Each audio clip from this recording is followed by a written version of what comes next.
Jesus loved me with everlasting love.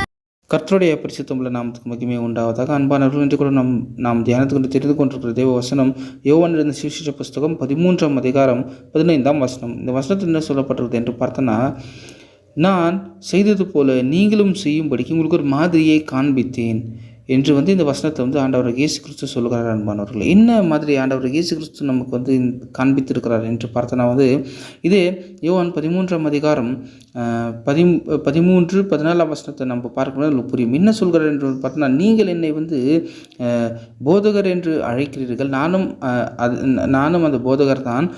நான் ஒரு போதகராக இருந்தாலும் கூட நான் என்ன பண்ணியிருக்கிறேன் என்று பார்த்தோன்னா, உங்களோட பாதங்களை நான் என்ன பண்ணியிருக்கிறேன், கழுவிருக்கிறேன். அதே போல் நீங்களும் என்ன பண்ணணும் என்று பார்த்தோன்னா, ஒருவருடைய பாதத்தை இன்னொருத்தர் கழுவணும் அப்படின்ட்டு ஆண்டவர் இயேசு கிறிஸ்து இந்த இடத்துல சொல்லுகிறார். அன்பானவர்கள், அதாவது நம்ம ஆண்டவராகிய இயேசு கிறிஸ்து வெறும் போதகர் மாத்திரம் கிடையாது. அவர் உலகத்தோட ரட்சகர்.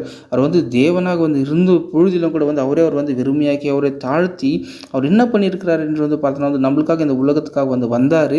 ஸோ அதுக்கு அது மாத்திரம் இல்லாமல் இங்கே அவர்கள் சீஷர்களோட பாதத்தை யார் கழுவுறார் என்று பார்த்தோன்னா, ஒரு வேலைக்காரனை போல ஆண்டவராக இயேசு கிறிஸ்து இந்த இடத்துல கழுவுகிறத நாம் பார்க்க முடியும். கழுவி அவரோட இடுப்பில் ஒரு துணியை கட்டி அவர்களோட பாதங்களை கழுவி அவர் துடைக்கிறாரு. அதுக்கு அர்த்தம் என்னவென்று பார்த்தோன்னா, அவரே அவர் தாழ்த்துக்கிறார். அன்பானவர்கள், இந்த இடத்துல அவரே அவர் தாழ்த்தி அவரை வெறுமையாக்கி அவருடைய சீஷர்களுக்குள்ள கூட நான் பெரியவனா நீ பெரியவனான்ற ஒரு தாட் இருக்கிறது.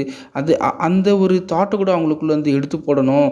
எல்லாருமே ஈக்குவல் தான், யாருமே மற்றவங்களை பார்க்கல, யாரும் இன்னொருத்தர் மேன்மையானவர்கள் இல்லை அப்படி என்பதை அவர்கள் சீஷர்களுக்கும் புரிய வைக்க, அதே போல் அவருக்குள்ளே இருக்கிற தாழ்மையை அந்த இடத்துல தெரிய வருகிறது. சீஷர்களுக்குள்ள அந்த தாழ்மையை இருக்கணும் என்பதுக்காக இந்த மாதிரி ஆண்டவர் இயேசு கிறிஸ்து இந்த இடத்துல செய்கிறத நம்ம பார்க்க முடியும். ஸோ அதாவது ஆண்டவர் இயேசு கிறிஸ்து நம்மளை ரட்சித்திருக்கிறது கூட எதுக்காக என்று நாம் அவரை போல மாற வேண்டும் என்பது ஒரு நோக்கத்துக்காக ஆண்டவர் இயேசு கிறிஸ்து நம்மளை கூட ரட்சித்திருக்கிறாரு. ஸோ அப்போது நம்மளுக்குள்ளே என்ன இருக்குன்னு ஆண்டவர் இயேசு கிறிஸ்து இந்த இடத்துல என்ன ஒரு மாதிரியை நம்மளுக்கு காண்பித்திருக்கிறார், என்ன ஒரு எக்ஸாம்பிள் நம்மளுக்கு காண்பித்திருக்கிறார் என்று பார்த்தோன்னா, தாழ்மையை தான் இந்த இடத்துல நமக்கு காண்பித்திருக்கிறார். நம்ம தாழ்மை தான் ஆண்டவர் இயேசு கிறிஸ்துவோட ரொம்ப முக்கியமான ஒரு குணாதிசயங்களில் நம்ம இப்போ நிறையா இருக்கிறது.